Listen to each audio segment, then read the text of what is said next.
ఎవరు ఎక్కడ ఉండి ఎంత కృతజ్ఞతతో బతికినవాడు కానివ్వండి, ఎప్పుడూ ఆయన పేరెత్తనివాడు కానివ్వండి, గోవిందా అని కూడా అననివాడు కానివ్వండి, కానీ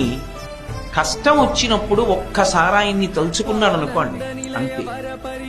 ఉత్తర క్షణంలో వచ్చి ఆదుకుంటాడు. కలలోనంత నెరుంగని మహాకష్టాత్ముడైనట్టి దుర్బలుడు ఆపత్సమయంబునన్ నిజపతాబ్జాతంబు ఉల్లంబునన్ తలపన్ అంతని వచ్చి ఆర్తిహరుడై తన్నైన ఇచ్చును సునిశ్చల భక్తి భావములన్ భజించు వారికిడడే సంపద్విశేషోన్నతులు. కలలో కూడా ఎప్పుడూ వెంకటరమణుణ్ణి తలుచుకోనటువంటి వాడు, పరమ కృతజ్ఞుడైనటువంటి వాడు, ఆపత్కాలంలో ఏదైనా పెద్ద కష్టం వచ్చి మీద పడిపోయి తన దగ్గర ఉన్నటువంటి ఉపకరణముల చేత తన బుద్ధి చేత తాను తప్పించుకోవడం సాధ్యం కాదు అన్న విషయాన్ని బుద్ధి చేత రూఢం చేసుకుని